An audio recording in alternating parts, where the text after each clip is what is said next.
नमस्कार. आजच्या व्हिडिओमध्ये तुमचं सर्वांचं स्वागत आहे. आजच्या व्हिडिओमध्ये आपण पाहणार आहोत की जर तुम्हाला 3000 रुपयाची एस-आय-पी सुरू करायची असेल तर ती एस-आय-पी तुम्ही एकाच फंडमध्ये करावी की तेच 3000 रुपये तुम्ही जर हजार रुपयामध्ये डिवाइड करून 3 वेगवेगळ्या एस-आय-पी सुरू केल्या तर यापैकी कशामध्ये तुम्हाला सगळ्यात जास्त रिटर्न मिळतील ते आपण आजच्या व्हिडिओमध्ये पाहणार आहोत. तर चला व्हिडिओला स्टार्ट करूयात. पण व्हिडिओला स्टार्ट करण्याअगोदर चॅनलवरती जर तुम्ही नवीन असाल आणि चॅनलला अजूनही सबस्क्राईब केलं नसेल तर चॅनलला सबस्क्राईब करून ठेवा, म्हणजे असेच इन्फॉर्मेटिव्ह व्हिडिओज तुम्हाला या चॅनलवरती पाहता येतील. म्युच्युअल फंडमध्ये इन्व्हेस्टमेंट करण्याअगोदर आपल्याला माहिती असायला हवं की कोणत्या कॅटेगरीमधले फंड्स कशाप्रकारे आपल्याला रिटर्न्स देतात आणि जर आपण त्या फंड्समध्ये इन्व्हेस्टमेंट केली तर फ्युचरमध्ये जाऊन आपल्याला कशाप्रकारे रिटर्न्स मिळतील. त्यासाठी आपल्याला प्रत्येक कॅटेगरीमधल्या फंड्स कशाप्रकारे रिटर्न्स देतात ते पाहावं लागेल. मी इथे लार्ज कॅपमध्ये सर्वात जास्त रिटर्न्स देणारे फंड्स काढलेले आहेत आणि हे फंड सिलेक्ट करताना सगळ्यात जास्त फंड साईज असलेले, त्याचबरोबर सगळ्यात कमी एक्सपेन्स रेशो असलेले आणि जे फंड मार्केटमध्ये 10 वर्षापेक्षा जास्त जुने आहेत ते फंड कन्सिडर केलेले आहेत. आणि यामध्ये टॉप 5 जे फंड आहेत त्यामध्ये आहे आदित्य बिर्लाचा फ्रंटलाइन इक्विटी फंड, HDFCचा large cap fund, Mirae asset large cap fund, ICICI प्रुडेन्शियलचा ब्ल्यू चिप फंड, निपॉन इंडियाचा लार्ज कॅप फंड. हे पाचही फंड तुम्हाला जर पाहिले तर जेव्हापासून मार्केटमध्ये आलेत तेव्हापासून यांनी 18%, 17%, 14%, 14%, 12% रिटर्न दिलेले आहेत. म्हणजे समजा एखादा फंड 15 वर्षापेक्षा जुना आहे तर त्याचा अर्थ ह्या फंडने आत्तापर्यंत 15 वर्षामध्ये 18% रिटर्न दिलेले आहेत किंवा 15% रिटर्न दिलेले आहेत, 17% रिटर्न दिलेले आहेत असा त्याचा अर्थ आहे. आणि या कॅटेगरीमधले जे फंड्स आहेत त्यांचं जर तुम्ही ॲव्हरेज काढलं तर जेव्हापासून हे फंड मार्केटमध्ये आले तेव्हापासून यांनी आत्तापर्यंत ॲव्हरेजमध्ये 13.5% रिटर्न दिलेले आहेत. म्हणजे या कॅटेगरीमधल्या कोणत्याही टॉपच्या फंड्समध्ये जर तुम्ही इन्व्हेस्टमेंट केली तर ॲज अन ॲव्हरेज तुम्हाला 13.5% रिटर्न तर आरामशीर मिळणार जर तुम्ही चांगला फंड चूज केला तर. आता हे टॉपचे काही फंड मी काढलेले आहेत त्यावरून सांगतो आहे. यामध्ये 5 वर्षामध्ये रिटर्न्स किती मिळतात, 10 वर्षामध्ये किती रिटर्न्स मिळतात, 3 वर्षात किती मिळतात, 1 वर्षामध्ये किती मिळतात. आणि यावरनं तुम्हाला समजत असेल एखादी इन्व्हेस्टमेंट जर तुम्ही सुरू केली तर शॉर्ट टर्ममध्ये तुम्हाला चांगले रिटर्न्स मिळणार नाहीत, पण तेच जर तुम्ही लाँग टर्ममध्ये रिटर्न्स पाहिले तर तुम्हाला चांगले रिटर्न्स पाहता येतील. हे झालं लार्ज कॅपचं. असाच data large and mid cap कॅटेगरीमधला सुद्धा काढलेला आहे ज्यामध्ये सगळ्यात जास्त रिटर्न देणारे इथे फंड्स तुम्हाला पाहता येतील. आणि यामध्ये आहे ICICIचा large and mid cap fund, DSVचा इक्विटी फंड, SBIचा large and mid cap fund, Canara रोबेकोचा fund, HDFC large and mid cap fund. आणि हे फंड जेव्हापासून मार्केटमध्ये आले तेव्हापासून त्यांनी अशा प्रकारचे रिटर्न्स दिलेले आहेत. आणि यांचं जर ॲव्हरेज चेक केलं तर 13.6% रिटर्न हे फंड्स देतात. म्हणजे अशा टाईपच्या कोणत्याही फंड्समध्ये जर तुम्ही इन्व्हेस्टमेंट केली तर साधारण 13% रिटर्न्स तुम्हाला पाहायला मिळतील. आणि हे फंड जे टॉप फंड काढलेले आहेत हे त्यांच्या फंड साईजवरनं, त्याचबरोबर त्यांच्या एक्सपेन्स रेशो सगळ्यात कमी असलेले जे आहेत ते, आणि जे 10 वर्षापेक्षा जास्त जुने फंड आहेत मार्केटमध्ये ते फंड इथे कन्सिडर केलेले आहेत.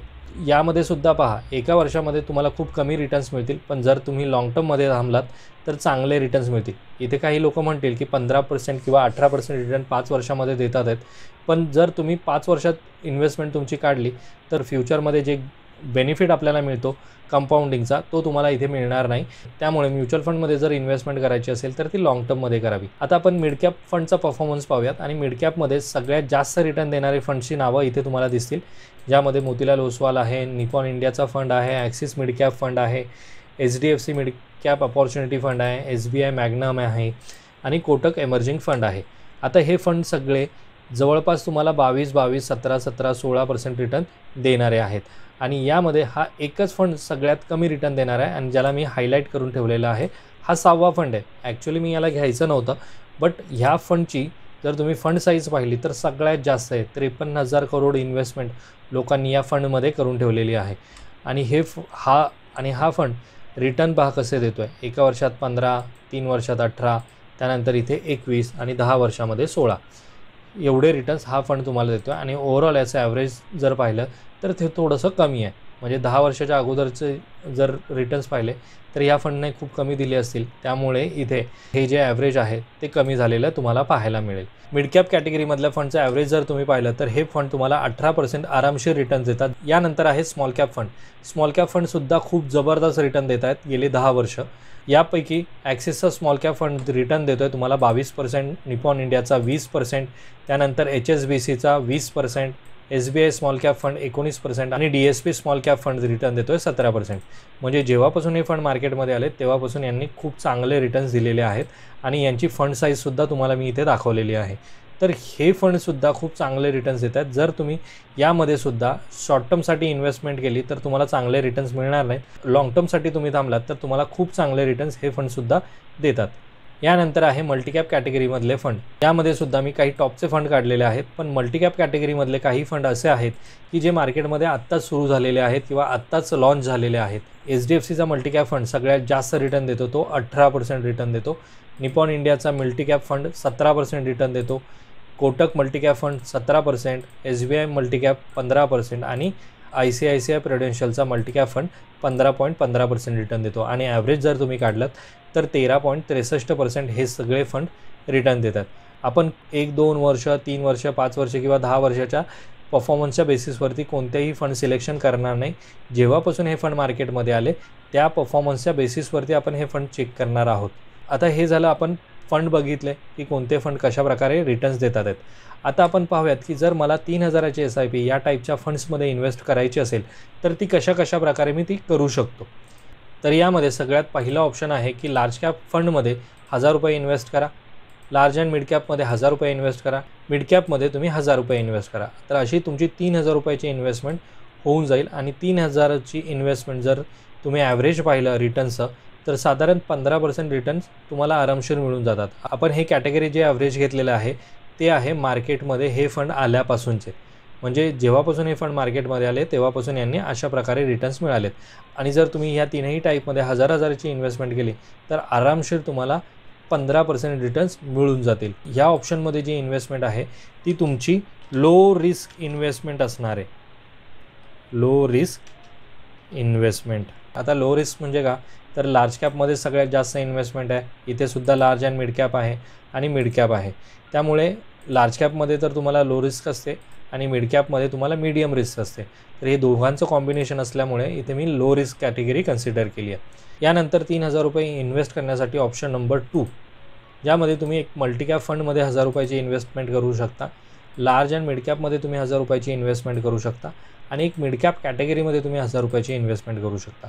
तर ओव्हरऑल जर पाहिलं तर हे फंडसुद्धा तुम्हाला ॲज अन ॲव्हरेज 15% रिटर्न तर आरामशीर देतात. म्हणजे या कॅटेगरीमधल्या फंड्समध्ये जर तुम्ही ₹1000ची SIP सुरू केली तर आरामशीर तुम्हाला 15% रिटर्न मिळून जातील. तर तुम्हाला दोन्ही ऑप्शन्स आवडले नाहीत तर त्यांच्यासाठी तिसरं ऑप्शन आहे की तुम्ही एक ₹1000ची मल्टीकॅपमध्ये इन्व्हेस्टमेंट सुरू करा. स्मॉल कॅपमध्ये ₹1000ची इन्व्हेस्टमेंट सुरू करा आणि मिड कॅपमध्ये ₹1000ची इन्व्हेस्टमेंट सुरू करा. तर अशी ओव्हरऑल ₹3000ची इन्व्हेस्टमेंट असणार आहे तुमची आणि रिटर्न्स तुम्हाला जवळपास 16% मिळणार आहेत. म्हणजे अगोदरच्या ऑप्शन्समध्ये तुम्हाला इथे 15% रिटर्न्स मिळत होते, ॲव्हरेज रिटर्न्स आपण म्हणतो आहे, ते इथे तुम्हाला मिळत आहेत 16%.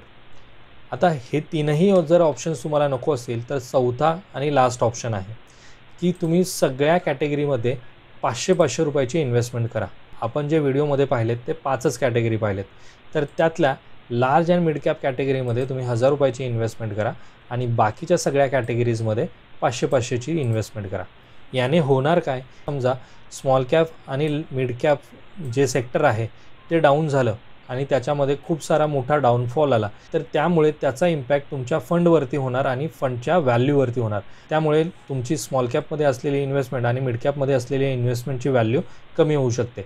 पण लार्ज कॅपमध्ये आणि लार्ज अँड मिड कॅपमध्ये आणि मल्टी कॅपमध्ये तुमची इन्व्हेस्टमेंट असल्यामुळे तुम्हाला खूप मोठा फरक पडणार नाही, कारण की ह्या सेक्टर्समध्ये तुम्हाला चांगले रिटर्न्स मिळतील आणि ओव्हरऑल तुमचा ॲव्हरेज जे आहे किंवा तुम्हाला जो लॉस होणारा आहे तो कमी होईल. या उलट जर तुम्ही अशा टाईपचं फंड्स घेतले की ज्यामध्ये तुम्ही हे 2 फंड घेतले आणि ह्या दोनही फंडमध्ये डाऊनफॉल आला तर त्याचा इम्पॅक्ट तुमच्या ह्या ₹2000 होणार आहे. त्यामुळे जेव्हा केव्हा तुम्ही इन्व्हेस्टमेंट करता त्यावेळेस ती अशा प्रकारची डायव्हर्सिफाय असायला हवी. म्हणजे सगळीच्या सगळी इन्व्हेस्टमेंट स्मॉल कॅपमध्ये, सगळेच्या सगळे लार्ज कॅपमध्ये असं होताना कामा नये. तर इन्व्हेस्टमेंट अशा प्रकारे वेगवेगळ्या पार्ट्समध्ये डिवाईड करता आली पाहिजे आपल्याला. हा ऑप्शन सगळ्यात सेफ आहे, कारण की एखाद्या सेक्टरमध्ये जरी प्रॉब्लेम आला तरी इतर जे सेक्टर आहेत तो जो गॅप आहे तो रिकवर करण्यात मदत करतील. या व्हिडिओमध्ये जे काही तुम्हाला ऑप्शन सांगतोय किंवा जे फंड्स मी तुम्हाला सांगतोय यामध्ये माझं कोणतंही तुम्हाला रिकमेंडेशन नाही आहे. हा एक एज्युकेशनल पर्पजसाठी बनवलेला व्हिडिओ आहे. म्हणजे जर तुम्ही 3,000 रुपयाची SIP पुढचे 25 वर्ष सुरू करताय आणि 15% जर रिटर्न दिले ह्या फंड्सने, तर तुमची इन्व्हेस्टमेंट असणार आहे ह्या फंड्समध्ये फक्त 9 लाख रुपये आणि रिटर्न्स मिळणार आहेत 98 लाख रुपीज. 98 लाख रुपये तुम्हाला या फंड्समधनं मिळणार आहेत. आणि हीच इन्व्हेस्टमेंट जर तुम्ही 30 वर्ष चालू ठेवली कंटिन्यू, तर जवळपास 10,80,000 रुपये तुमची इन्व्हेस्टमेंट असणार या फंड्समध्ये आणि मिळणारी रक्कम असणार आहे 2,10,00,000 रुपये. म्हणजे 3,000च्या SIPने सुद्धा तुम्ही 2 करोड रुपयाची वेल्थ क्रिएट करू शकता. तर अशा प्रकारे 3,000 रुपयाची SIP तुम्ही वेगवेगळ्या फंड कॅटेगरीजमध्ये इन्व्हेस्ट करून चांगले रिटर्न्स मिळवू शकता. पण त्यासाठी व्यवस्थित मार्केटचा स्टडी करा, व्यवस्थित फंड चूज करा आणि त्याचा पास्ट परफॉर्मन्सवरनंच ते सिलेक्ट करा. आजचा जर व्हिडिओ तुम्हाला आवडला असेल तर व्हिडिओला लाईक करा. चॅनलवरती जर तुम्ही नवीन असाल तर चॅनलला सबस्क्राईब करा. लवकरच भेटूयात आपण अशाच एका इन्फॉर्मेटिव्ह व्हिडिओमध्ये. तोपर्यंत बाय बाय.